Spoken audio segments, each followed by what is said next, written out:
this is the fourth part ng ating pong discussion. And again, I always begin with a question. What steps would you take when your goal seems unattainable?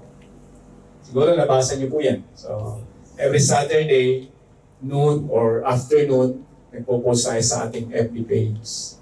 Ito pong question at meron tayong ilang mga statement doon. So, at kung pag-iisipan po natin, bawat isa sa atin, we have goals. Paano kung sa tingin mo, yung gusto mo mangyari, it seems to you, it is unattainable. Di ba? Para bang, ano kayo mangyayari sa goal ko? Para bang, hindi ko na yata talaga ma-attain or mapagtatagumpayan o magagawa itong goal ko na to. Sabi ng iba, yung dream ko na yon. Paano ko to mapapagtagumpayan? Narinig nyo ba yung joke about dream? Sabi niya, if you want to fulfill your dream, ano sabi nila? Keep on sleeping. That's joke. Yun po ay joke. Kasi nga naman, yung literal na dream, pag ikaw ay nananaginip at naputol, gusto mo ma-fulfill, matulog ka ulit. Para magkaroon ng continuation yung dream mo, somehow, baka magkaroon ng fulfillment. Minsan nakakatuwa, di ba? Makakatuwang tingnan o pakinggan yung mga ganong mga joke ng tao. Naranasan nyo na ba yun na natutulog kayo, na naginip kayo? Tapos yung panaginip nyo, putol! Bitin! Gusto nyong ituloy, gusto nyo matulog ulit, kaya lang, hindi na kayo makakatulog. Naamoy nyo na yung amoy ng coffee para gusto ko na magkape. Naranasan nyo na ba yung nananaginip kayo, sa panaginip nyo, sabi nyo, ay panaginip lang ito. Pero nananaginip ka na, no?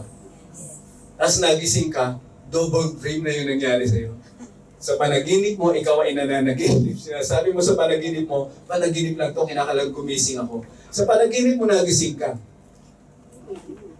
Pero panaginip pa rin yun, akala mo, gising ka na talaga, and then nagising ka ulit, na-realize mo, panaginip pa rin pala yung gising ko na yun. So dream lang po yung pinag-uusapan natin.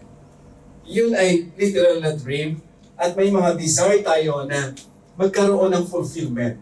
Ano mang dream natin sa buhay.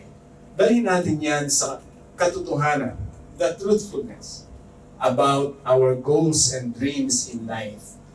May mga bagay po talaga, pag in-evaluate natin, dalawang bagay yung pwede natin makita. It seems parang, ay wala na talagang pag-asa. Minsan, akala mo lang naman siguro. Yung term na para lang. Di ba sa Tagalog natin, akala ko wala na talaga akong pag-asa. Pero nang tinuloy ko, okay pala. Di ba? Kaya sabi ng iba, ikaw talaga best. Kasi para lang naman. Akala mo lang kasi. Pero ang totoo hindi. Mayroon talagang tagumpay. Ma-attain talaga natin. At yun yung bagay po na gusto kong linawin sa pag-aaral natin ngayon. Kung paano ni Apostle Paul in-encourage yung mga nanampalataya sa Panginoon. And even sa buhay ni Apostle Paul, ano yung matututunan po natin? Kasi sa mga naunang nanampalataya sa Panginoon, somehow may lesson tayo makikita. So from our text, Philippians, this is our topic, Philippians chapter 3, Prize to Win. So pag tinignan po natin, ito pong title na to sa ating mapag-aaralan, ako po naniniwala na sa buhay na to, nais ng Panginoon na tayo ay lagi pong tumatanggap ng prize o ng tinatawag na reward. Alam nyo ba na dito pa lang sa lupa, may reward na ang Panginoon? Aside from the reward na inihahanda niya sa heaven. Kasi pag tinignan natin ang buhay sa lupa, kung marirealize lang po natin, ito simpleng analysis ng buhay. Pag tayo natulog, wala kang masyadong iniisip. Gusto mo lang ipikit yung mata mo. Hindi ka nag-iisip kung magigising pa kaya ako o hindi. Walang ganun, di ba? Basta gusto, ay pahinga na ako. Sama-sama, parang maghapon pag-alaman. Tulog ka lang. Pag-gising mo sa umaga, wow. Panatag ang buhay, maliwalas. Di ba? Again, pag titingnan natin yung situation na yon na nagising ka sa umaga, makukonsider mo ba na yung buhay na yon ay regalo sa ng Diyos? o reward sa iyo ng Diyos sa araw-araw na ginagawa mo. Ayaw ko pa paano po natin ako para sa akin, nung ina-analyze ko yun, yung matutulog ako na alam mo yun na, gusto ko na magpahinga. Then kinabukasan, magigising ako na, wow, salamat sa Lord. Reward na po yun eh. Ngayon, sa buhay na to, marami pang pwedeng ipaunawa ang Panginoon na reward. At those rewards is based on our goals and achievements sa buhay na to. Now, kung sa buhay na to, nais ng Panginoon na maintindihan natin na mayroon siyang reward, how much more yung pong reward na inihanda niya sa heaven? Kagaya na matututunan natin. So there is prize.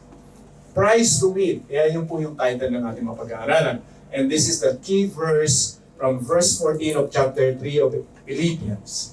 I press on toward the goal to win the prize for which God has called me heavenward in Christ Jesus. So pag tinignan po natin yung statement ni Paul, gusto ko makita niyo po yung point ni Apostle Paul dito. Bakit niya sabi na, I press on toward the goal? Take note of that word. Toward the goal. Mayroon siyang goal talaga eh. Alam ni Apostle Paul. At nabanggit din niya, to win the prize. So may ini-expect si Apostle Paul. Tayo ba may ini-expect? Kapag ka nag-set ka ng goal, meron ba tayo ini-expect? Siguro ang kaibahan lang natin ay doon sa statement din po na sumunod, which God has called me heavenward in Christ Jesus. Probably pag nag-set tayo ng goal, we have different goals, di ba? But we don't know really. Kagaya ni sinabi ni Apostle Paul dito, malinaw sa kanya, it is God who called me heavenward. Mayroon siyang direction kung saan siya nagseset ng goal. At yun yung sa plano ng Diyos sa buhay niya. Sa buhay po natin dito, nagseset tayo ng goal, we have different goals eh. Probably ang goal natin ay plano natin para sa pamilya. Okay lang po yun eh. Wala namang problema ron. Para makatapos tayo everything na kumbaga po ay bahagi ng buhay natin. Pwede tayo mag-set ng goals. Dito lang specifically nakita ni Apostle Paul kung ano yung direction niya pag nagseset siya ng goal. At yung direction na yon ay galing mismo sa Panginoong Jesus. Kaya sinabi niya, God has called me heavenward in Christ Jesus.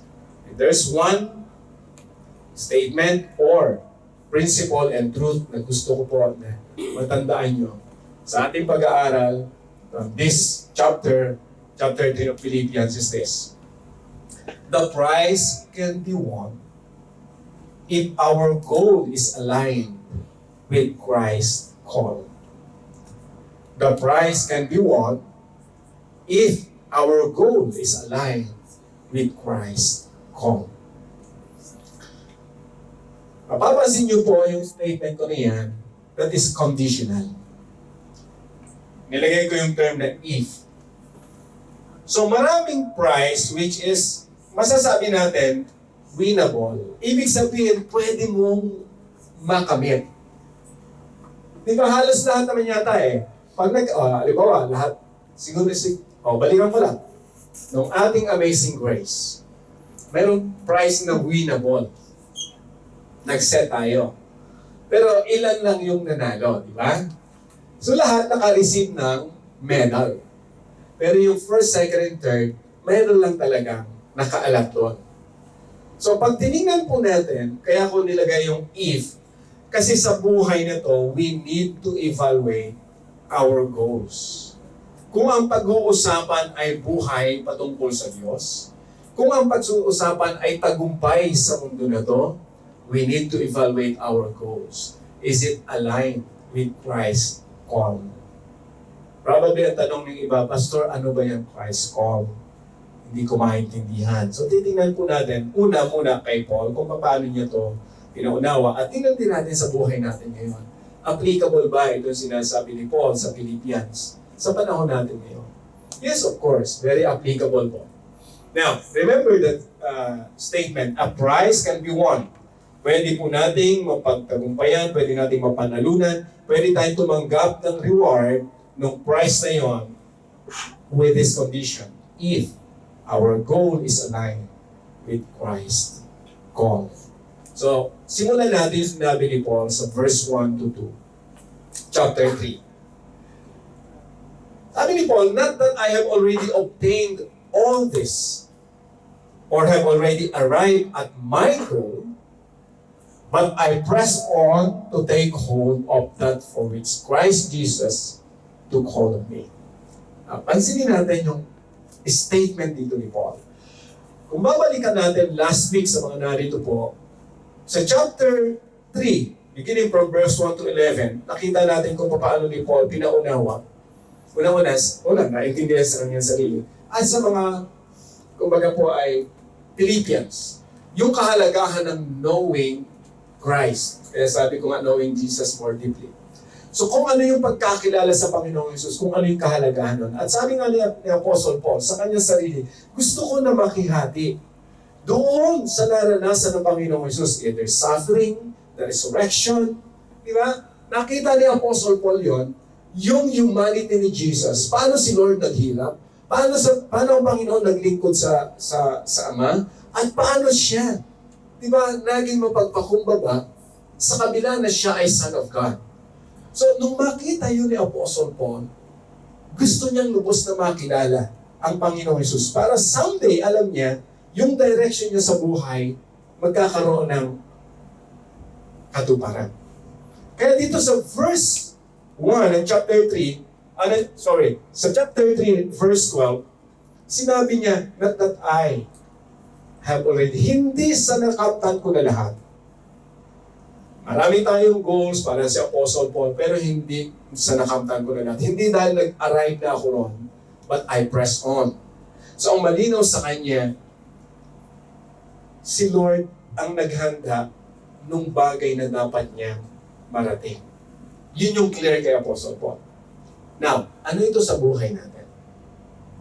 Kung titingnan po natin ang buhay natin, since na gumagawa tayo ng mga goals in life, mga plano, siguro bata pa tayo, mayroon na tayong plano and goals. And that's good.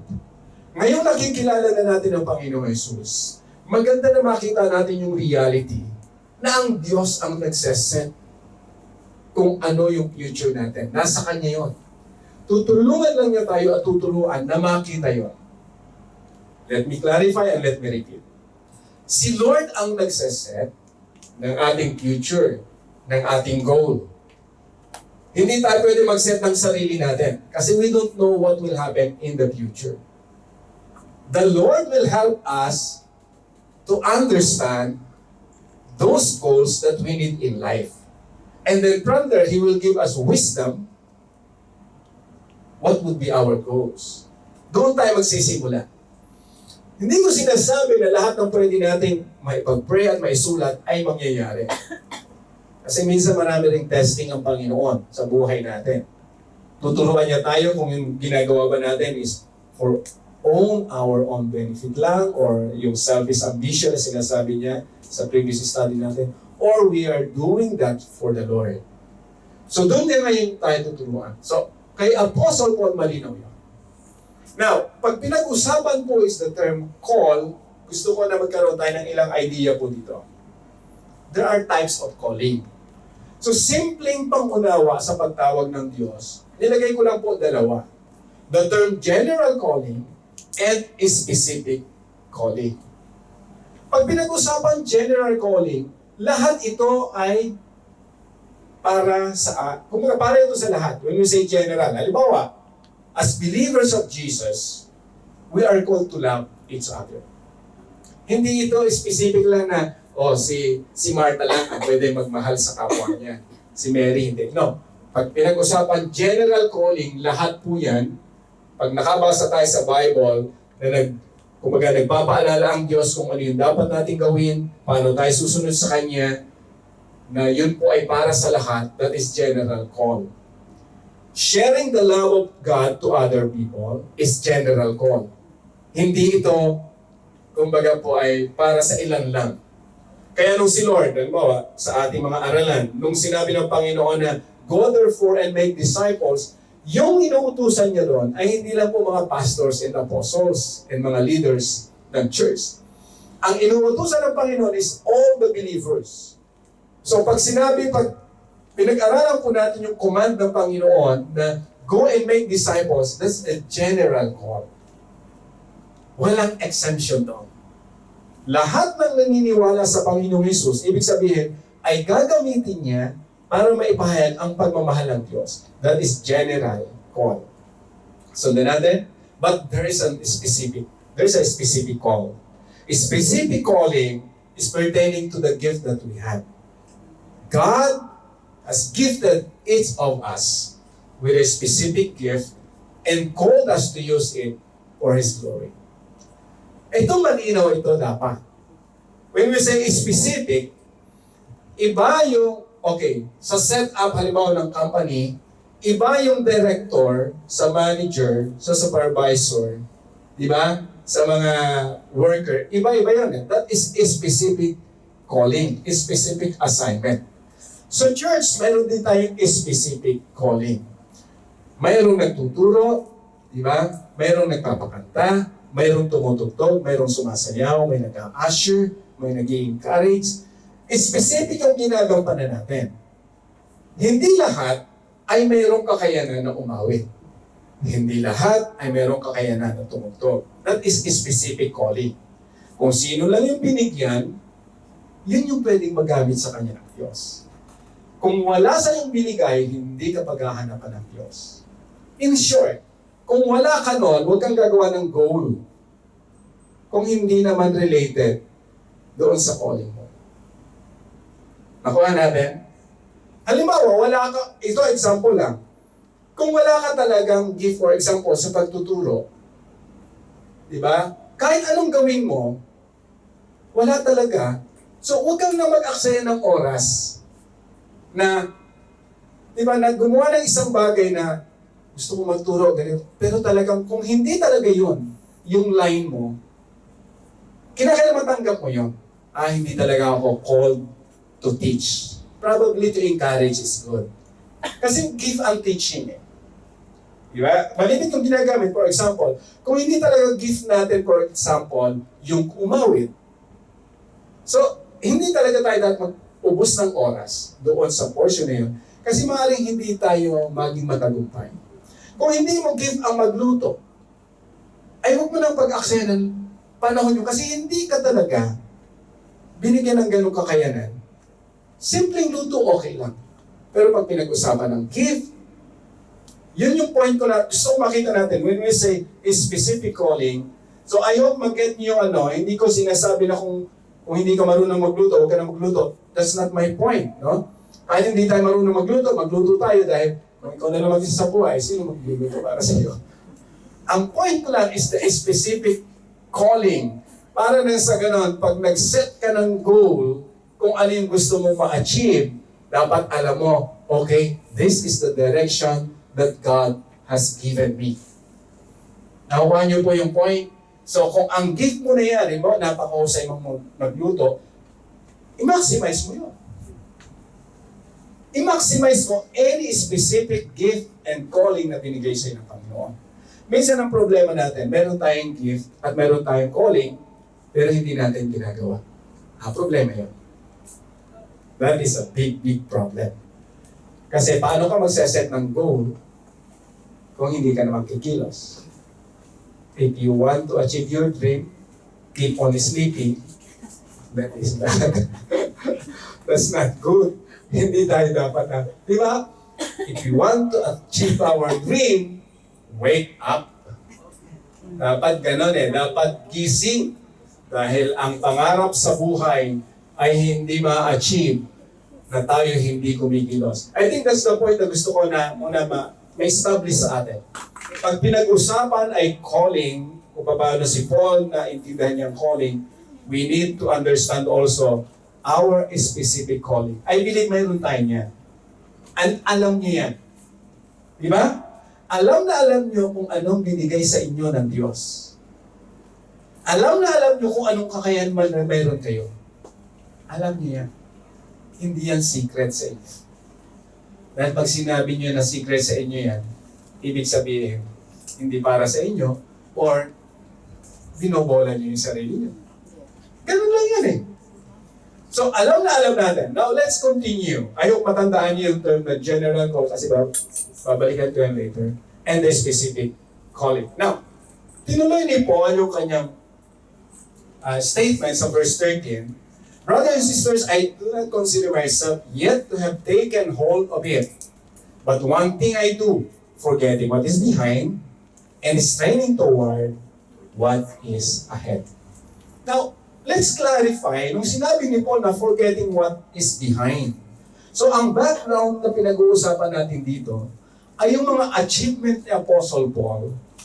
Kung paano niya sinabi, sa previous teaching ko po, ang sabi ni Apostle Paul, kung mayroong dapat magmalaki sa mga taong kilala nyo, di ba, sinulatan yung mga taga-Pilipos, ay meron akong higit na maipagmamalaki kaysa sa kanila. At inisa-isa ni Paul kung sino siya, ano yung achievement niya. Pero alam natin, na natutunan natin, at malinaw kay Paul, pero hindi ko dapat ipagmalaki yun. Bakit? Kasi malinaw na sa akin kung sino si Kristo at plano niya sa akin, malinaw sa akin yung goal ko sa buhay na to. So para ma-attain niya yung goal, sabi niya, hindi ko na babalikan. I will forget those past or behind. Ano yun? Yung posibleng pagmamalaki na dati niyang ginagawa.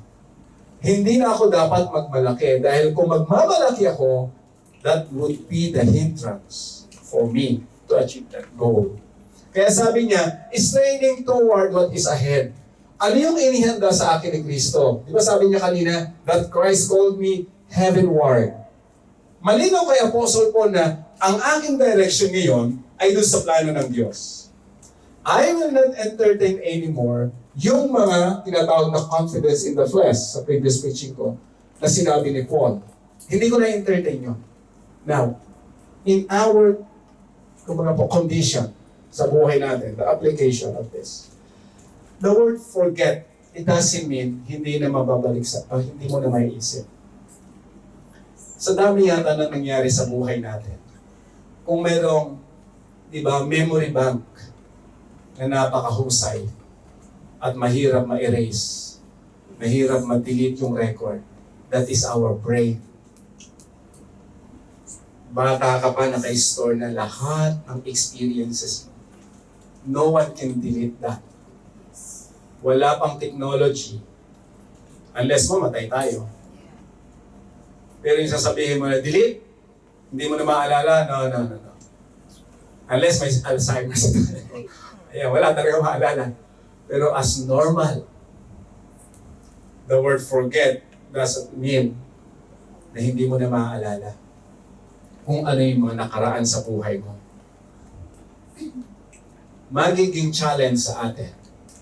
Yun ang alam mo, pag tinignan po natin yung reality ng buhay, may mga time, ipapaalala sa iyo ni Lord yung bigat ng nakaraan.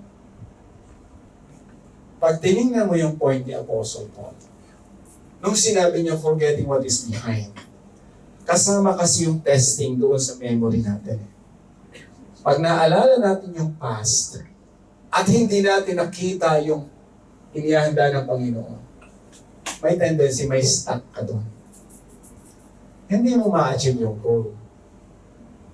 Or, kung ang babalikan natin yung old self, yun yung point ni Apostle din, yung kanyang old style, yung kanyang tinatawag na confidence in the flesh, yung pagiging mayabang niya. Kasi ganun si Paul eh. Mayabang siya talaga dati. Di ba siya yung nagpapatay kay Stephen? So kung babalikan niya Apostle yun, walang mangyayari sa mga goals na inihanda ng Diyos para sa kanya. Ulitin ko po, gusto kong maging malinaw. Ang Diyos ang naghahanda ng ating pong future. Yung dapat nating marating, galing yun sa Diyos. Pwede tayong mag-request sa Lord, Lord, gusto kong marating ito. That's good. Pero tatandaan po natin, those are requests. Kaya nga sa prayer, sinasabi ng Panginoon, ask. Hindi ibig sabihin humingi ka, okay na. Di ba? Yun yung malinaw. Pag tinignan po na, pastor, paano yun? Nagplano ako Nag-desire ako na mangyari ito at nangyari sa akin. Good. Kung nangyari sa iyo at mabuting nangyari na yun, that's good. But remember, who created us? Who sets life? Who gives us future? Huwag mong sabihin nangyari yun dahil sa iyo. Dahil nagplano ka, naging matyaga ka, nagsunog ka ng kilay, baka mangyari tayo kagaya ni Apostle Paul na pinagmamalaki natin yung nagawa natin. Yun yung point ni Paul. Kaya maganda yung sinimulan ni Paul doon sa hindi ako magmamalaki. Although pwede ako magmalaki, pero hindi ko magmamalaki yun. Parang sa buhay natin ngayon, marami tayong na-accomplish. Marami tayong plano. Marami tayong nagawa. Question. Sino ang nagturo sa'yo at nag-ingat sa'yo kaya mo yun narating? Do you think on your own? Pag sinabi mo sa sarili mo, God is not included. So meaning, you don't honor God. So kung gano'n na nangyayari, mag-iingat ka kasi baka doon sa pangyayari na yon, hindi mo na tuluyang marating yung magandang plano sa iyo ng Diyos. Kasi in-stop mo na eh. Di ba, nung hindi mo lubos marahin na intindihan pa yung nangyayari, iniingatan ka ng Diyos. Pinagpapala ka ng Panginoon. May mga plano ka na nangyayari. Yung blessing ng Panginoon, Then nung nagkaroon ka ng maraming bagay sa buhay, laging sikat kagaya ni Apostle Paul, posibleng makalimutan mo na yung nag-ingat sa iyo at tumulong sa iyo para marating mo yung achievement mo na yun. That's goal in life. Pero tandaan natin, that's only in the middle of our journey. Sa buhay lang na yun. Ang final goal natin is heavenward. Kagaya ni sinasabi ni Paul. As believers of Jesus, hindi natin pwedeng i-disregard yun.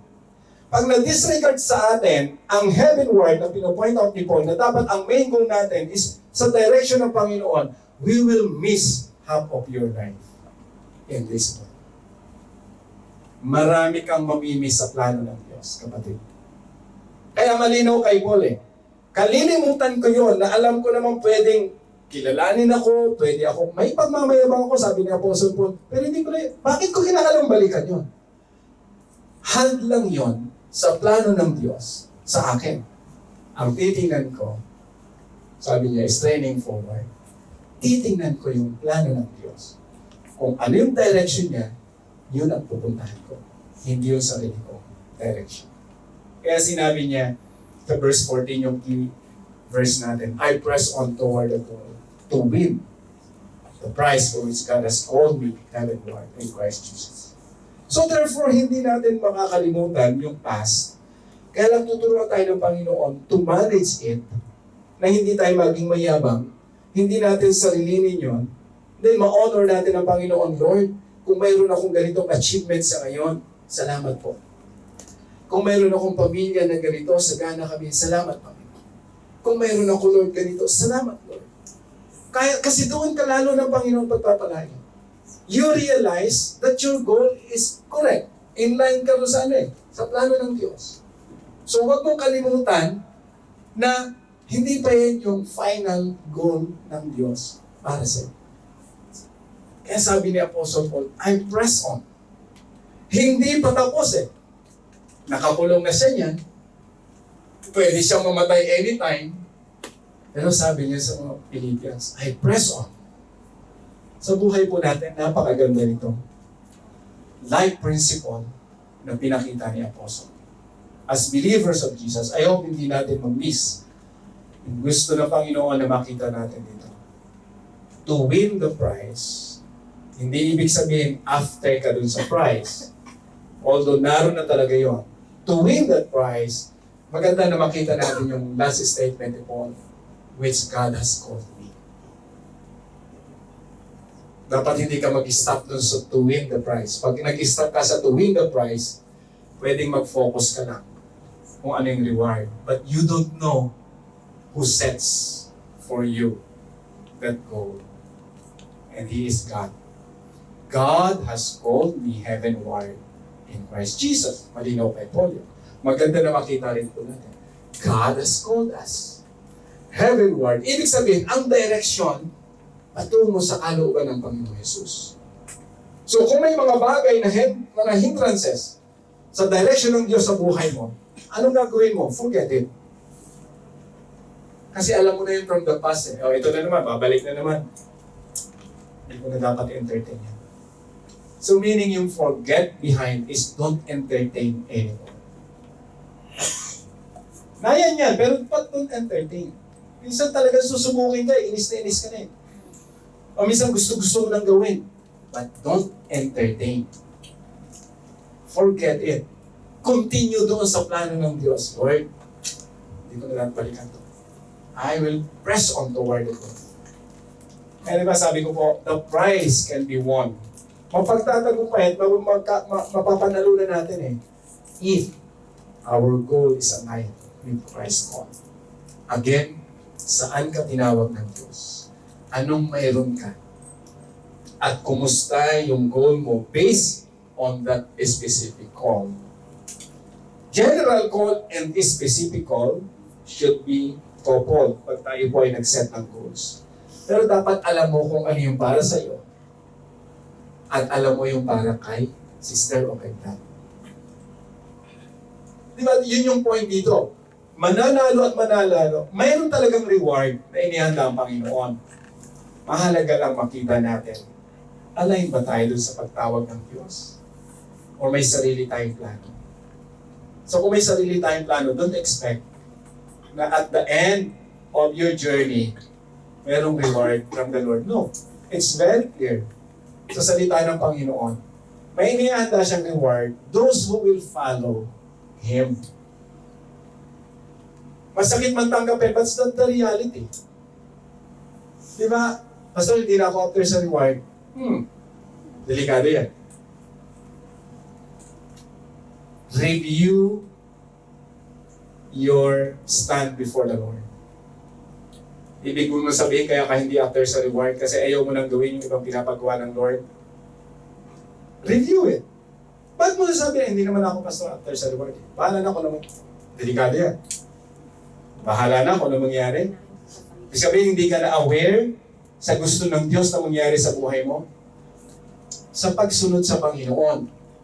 Hindi ka nakafocus sa reward, pero gagawin talaga ng Diyos na ibigay yun.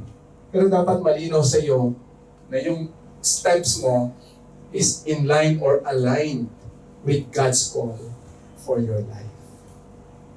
Yes, hindi ka after sa reward, dapat malinaw sa iyo na hindi naman talaga dapat na doon ka lang nakafocus eh. Kasi pag doon ka lang nakafocus, baka magkaroon ka ng effort na hindi mo na makonsider yung grace ng Panginoon. So, binabalance po natin yung desire at yung analysis natin pagdating sa pagkatawag ng Diyos sa ating buhay. I hope nasundan po natin. Kaya sabi niya sa verse 15, itutuloy po natin, all of us then who are mature should take such a view or such a view of this thing or of things. And if on some point you think differently, that too God may make clear to you. Only let us live up to what we have already attained. Galing ni Paul eh. I encourage you to read or reread the book of Philippians. You will be amazed kung paano ni Apostle Paul pinakilala si Lord at paano niya natutunan sa buhay niya ang pagtuturo ng Panginoon. Nag-mature siya, in-encourage niya yung mga mature spiritually. So, kasi alam ni Apostle Paul at nais ng Panginoon na lahat po tayo nag-mature spiritually. Basta na naman ibig sabihin ng mature spiritually. Ibig ko sabihin, mula nung tayo ay nagtiwala sa Panginoon, finifeed mo yung iyong spirituality. Nakikinig ka ng Word of God, nag-aaral ka, attending the church, practice mo, exercise mo yung prayer, kasi nag-grow ka spiritually hanggang magmamature tayo, and then that maturity will manifest in our life. Kaya minsan magugulat kayo, hindi ko na nagagawa yung dati kong ginagawa. That's a stage of maturity. Kasi magmamature at magmamature talaga tayo. Kaya sinabi niya, yung example that to God, sabi niya, only let us live up to what we have already attained. Mayroon nang nangyari.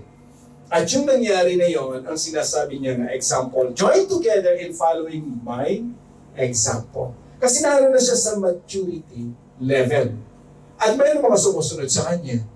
Kaya sinabi niya, brothers, and just as you have us as a model, keep your eyes on those who live as we do.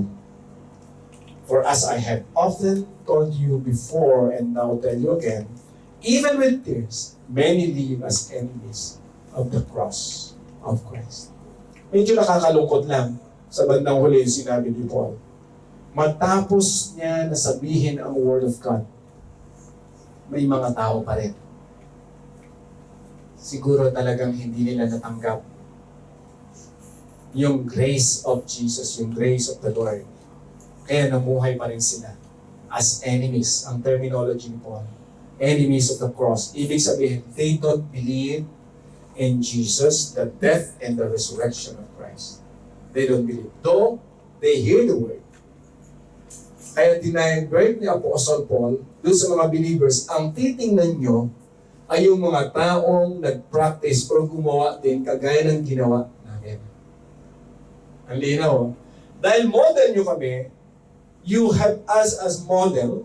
Keep your eyes on those who live as we do. Kaya mahalaga sa buhay po natin Kristiyano. Hindi man tayo perfect. Pero alam natin, may mga makikita tayo ng mga positive traits sa kapwa natin Kristiyano. Kung ano yung dapat natin sundan example, sundan natin. Kung yun ay in line sa specific calling, gayahin mo. Kung pwede. Pero kung hindi in line sa specific calling, hanap ka. Nasusunod niyo po? For example, ako po halimbawa, nagpa-pastor. Mayroon ako mga pinapakinggan, mayroon mga activity na style ng mga pastors. Sa aming, kumbaga, mga meeting, sa mentoring, for example, na ginagawa sa amin ng Pastor Boots, I listen. We listen. Then ano yung pwede namin makopy? Ano yung pwede namin magawa as pastors? Mahalaga yun eh. So sa buhay Kristiyano, pwede po at napakagandang gawin natin.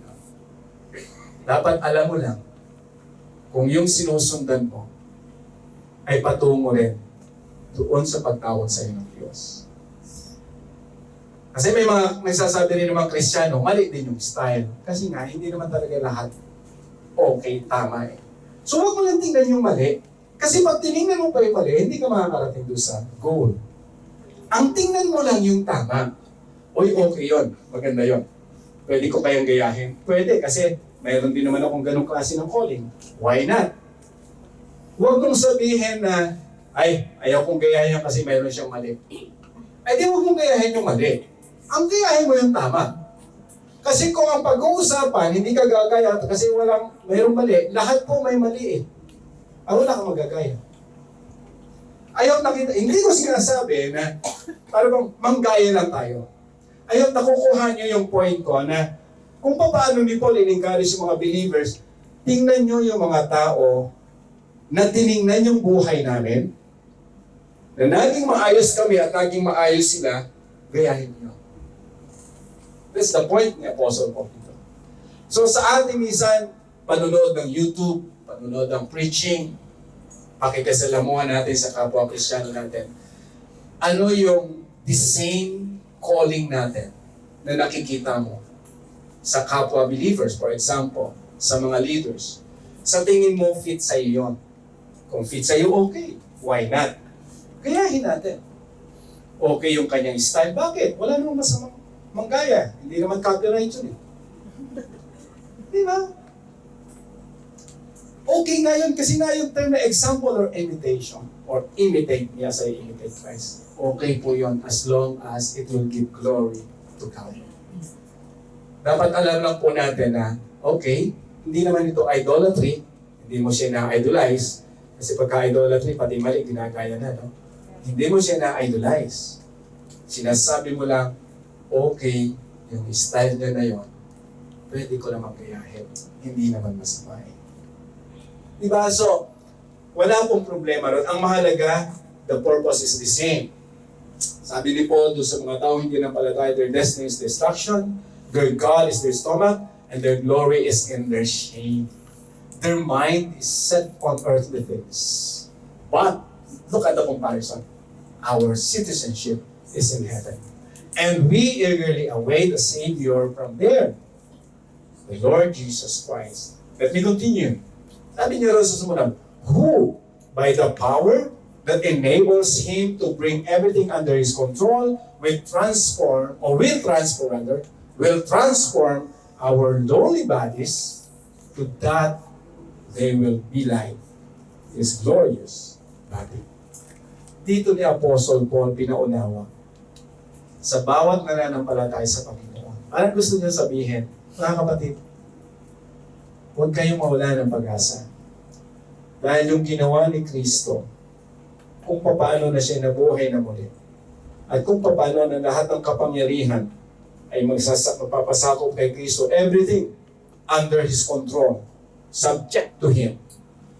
And because of that, it will transform, sabi ron, magkakaroon ng katuparan yung pangako ng Diyos sa ating buhay. The lowly bodies, ang tinutukoy niya po rito, ay kung paano yung kaganapan ng pangako ng Diyos na itong katawan na to, na nagkakasakit, napapagod, hirap minsan ang buhay, magkakaroon ng klase ng buhay, kaganapan, kagaya ng katawan ng Panginoong Jesus nung siya nabuhay na muli. Dinala ni Apostle Paul yung idea ng mga kapatid. Huwag kayong mawalan ng pag-asa. Totoo yung sinabi ng Panginoong Jesus.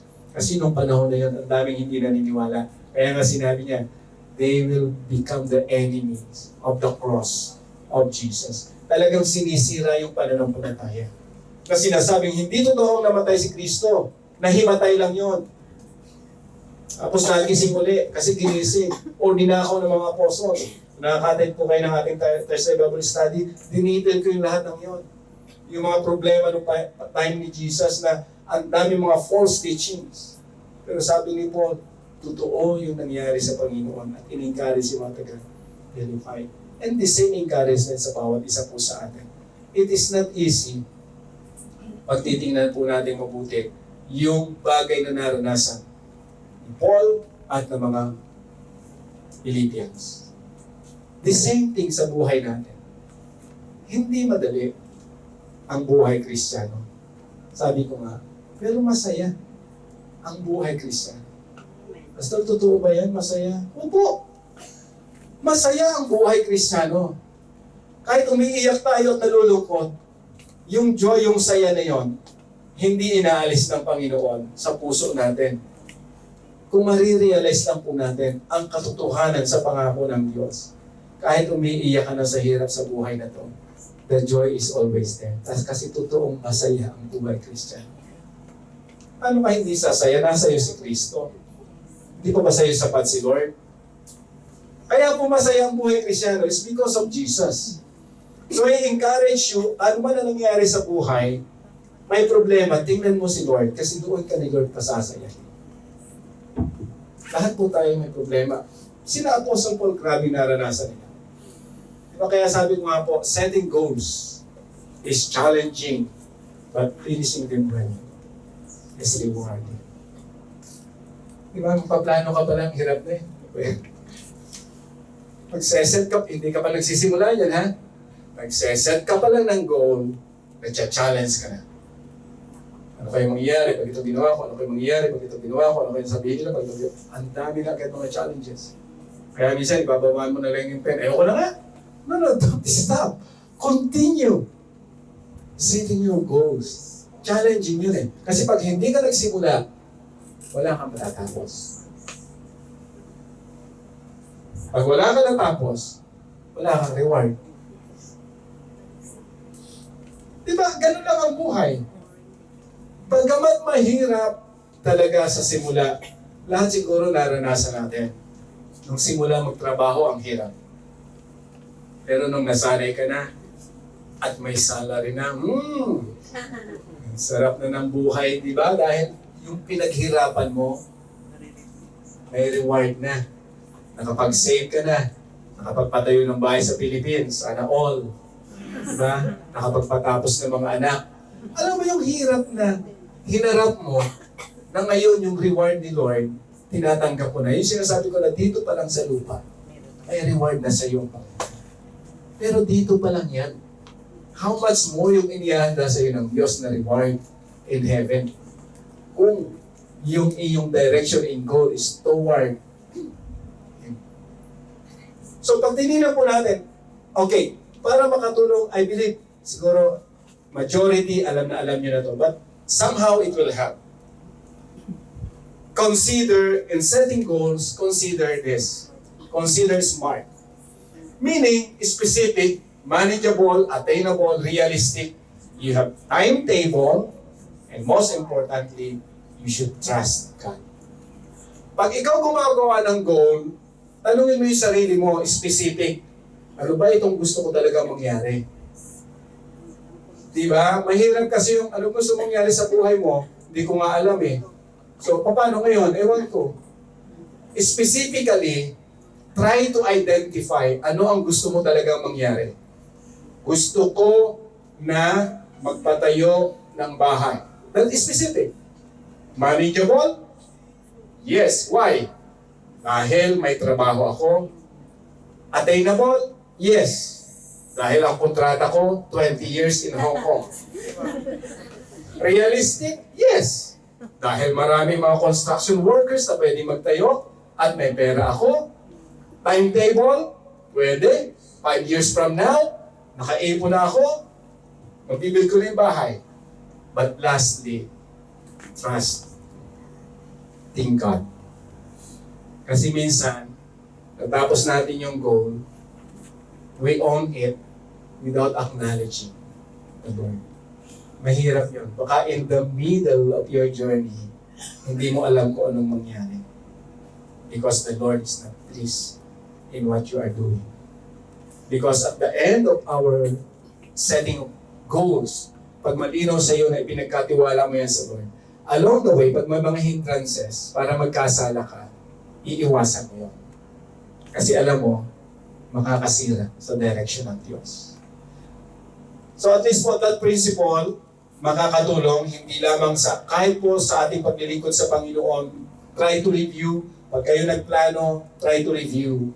So maganda po, nung marinig ko ito unang-una, youth ako noon, sabi ko ang ganda nito. Alam mo sa atin, merong smartphone, di ba? Kaya madaling tandaan. Siguro kaya ginamit nila yung smart. At maganda rin yung term na smart. Are you smart? Ibig sabihin, you have this specific, manageable, attainable, realistic in your planning, your timetable, kailan ka magsisimula, at you trust God. I believe lahat po tayo may kwento ng buhay kung paano tayo nagpa-plan. Di ba maganda lang na maging clear? Specific. Kaya mo ba talaga? Di ba, alam ko na bawat isa sa atin, mayroong sinimulan, yung iba nagkaroon ng nag-prosper, yung iba naman hindi. Lahat naman tayo mayroong gano'n. Mayroong failure. Naalala ko lang po, kasi ginagamit ko itong principle na ito sa buhay, naalala ko lang, nung una kong marinig to, sabi ko, ang galing naman. Kasi nung, di ba lahat, nung high school siguro lahat tayo nakarinig, anong gusto mong maging? Natanong ba kayo nun? Anong gusto mong maging? Yan. Gusto ko maging ganito. So ngayon, okay ba yung plan? Okay ba yung dream? Nangyari? O yung iba hindi? Pero yung ibang dream nangyari ba? Yes. So ano yung gusto mong marating? May nangyari ba? So di ba may mga ganon? So merong hindi nangyari, merong nangyari. So marami tayong kwento ng buhay. Di ba? At hindi pa naman huli. Mahaba pa po yung ating lalakbayin. So pwede tayong magsimula muli. Kasi marahil na sa halfway pa lang tayo ng journey natin.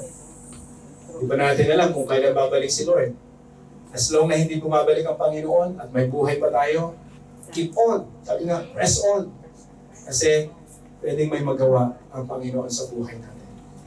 Ang point lang po, dapat clear sa atin, kaya ko ito gagawin kasi malinaw sa akin na ito yung binigay ng Diyos. Ito yung alam ko, ito yung kaya ko. Yung desire ko, narito yun eh. Then pinag-pray mo sa Panginoon, that desire is confirmed na mayroon ka talagang kakayanan na gawin yun. Di ba? Kalimitan naman yung desire mo na yun nagmamanifest eh. Nanonotice nyo ba? Na kahit bata ka pa, pag mayroon kang desire na gawin, talaga nagagawa mo eh. At doon ka nagpo-focus. Di ba? Huwag mo hayaan na ma-divert ka sa ibang bagay na hindi naman talaga para sa iyo. So, mahirap ma-accomplish ang isang bagay na hindi naman sa iyo binibigay ng Diyos. So, isa po yung sa natutunan ko rin, although hindi ko sinasabi na perfect lahat ng nangyari sa buhay ko, but ang pagpapasalamat ko sa Panginoon, iningatan niya ako sa mga decision making. Ang dami rin mga naging problema, binata pa ako hanggang nagkaasawa, hindi naman walang problema, di ba? But God is faithful. Lahat po, pinatunayan ng Panginoon na ang pagsunod sa Kanya ay napakaganda po na pwede natin magawa. Kaya po sa ating napag-usapan about price to win, this is real.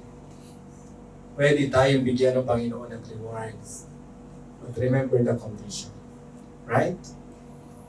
So, sabi ko nga kanina, what steps would you take when your goal seems unattainable? Pwede naman nating i-review eh. Ano yung goal ko? Specific, di ba? M, manageable. Kaya ba? A, di ba? Attainable. T, R muna. So, pag spelling. R, realistic ba? And T, may timetable ba ako or do I trust God? Mahalaga po yun. Anong step meron tayo sa ngayon? Kung sa tingin natin unattainable, change it. Don't push kung sa tingin mo walang mararating. Don't waste your time. Sayang kasi. Sayang. So focus ka lang kung ano yung binigay sa iyo ng Diyos, yan ang pagyamanin. So natutunan ko po yung principle na yun. Nung tinanong ko ng nanay ko, anong gusto mong maging? Nay, gusto ko maging engineer. So nag-focus na ako doon. Anong klaseng engineer? Gusto ko po electrical. So yung pinag-aralan ko nung bata pa ako, related sa electricity. High school pa lang ako, no, may basic training doon sa lugar namin, nag-enroll ako kasi gusto ko matutunan eh. To cut the story short, yung dream na yun, nagkaroon ng fulfillment. Nakita ko yung principle ng Panginoon and I believe sa bawat isa sa atin mayroon ganun. Pag pinagkatiwala mo yung step mo sa Panginoon, yes, we will not be perfect. May mga failures, sabi ko nga. But the Lord will not allow you to stay on that situation where you don't know what to do. Tutulungan ka ng Panginoon para ma-achieve whatever your goal. Kung sa tingin mo unattainable, change it. Kung sa tingin mo lang naman, tingin mo lang yon pero attainable naman, tuloy mo lang. Baka nadidistract ka lang kung nasa paligid mo. It seems to you, but the reality is attainable. Move forward. Ask wisdom, ask advice sa mga tao na marahil narating na nila yon. Yung ganung bagay. Yung principle ni Paul. Yung mga sumunod sa aming example, kilalanin nyo, sundan nyo rin sila. It's the same principle. Di ba? Sa mga magulang natin, sa mga nakakatanda sa atin, tito, nanay, tita, ano po yung ginawa nyo rito? Paano po kayo nagtagumpay? Paano kayo naging maayos ni tito? Paano nyo napagtagumpay ng problema nyo nung maliliit pa sila? Lahat po yun ay pwede natin tingnan at gayahin. Para kung ano man yung dream natin in the future, magkaroon ng fulfillment as long na nakikita po natin yung direction ng Panginoon. So remember, the prize can go on if our goal is aligned with Christ's call. So, what step would you take when your goal seems unattainable? Nasa sa inyo na po yan. Kung ano mang steps, ipag-pray nyo sa Panginoon. But this is my last advice. Identify your goals. Be smart. Fix them kung kinakailangan. Then press on to achieve them. So mahalaga na alam po natin ano ba yung gusto mong mangyari sa buhay. Kagaya ni Apostle Paul, malinaw sa kanya. Sa buhay din po natin as believers of the Lord, linawin mo sa iyo at sa Panginoon. Lord, habang malakas ako, ano yung binigay mo sa akin? Para nang sa ganon, maisagawa ko po ito ayon sa nais mo. Pwede tayong mag-submit sa Lord ng desire. Lord, this is my desire. This is what I want. But, let it be done according to your will. Dapat ganun lagi. Huwag nating insist kasi baka hindi talaga yun yung plano ng Diyos. sayang lang yung oras na ilalagay mo. Amen? Kumusta po tayo? Kumusta yung goals in life? Kumusta yung mga plano? Kung sa ngayon, marahil yung iba, on process na. Tuloy nyo lang. I-align, pag nakikita nyo hindi na-align sa Panginoon, realign it. Pag nakikita nyo na hindi ba tuloy-tuloy dahil baka si Lord mayroong ibang plano, so stop mo na lang. Ay 5 years na, hindi matuloy-tuloy. Ano pang hinihintay mo? Another 5 years? Di ba? Pastor, hanggang dito dumating si Lord, maghihintay ako, ay nasa na yan.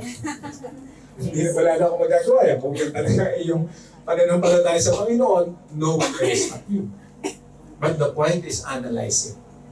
Nais ng Panginoon, dito pa lang sa lupa, matanggap mo na yung reward niya habang naglilingkod tayo sa Kanya. Ma-feel mo na yung blessing ng Panginoon sa pagsunod at sa paglilingkod. Then sa heaven naman, hindi natin alam kung ano yung reward ng Panginoon doon, pero mayroon siyang inihahanda. Ipapahayag niya yun siguro pag naroon na tayo. Dito mahirap tayo. Pero mahalaga, yung buhay natin dito, pag nagiging maayos, is already a reward. Dahil sumusunod tayo sa Panginoon. Amen? So I hope mga kapatid, na makita natin yun. By God's grace and God's strength, so tayo po lahat. We believe mayroon tatanggapin na prize sa Panginoon. Amen?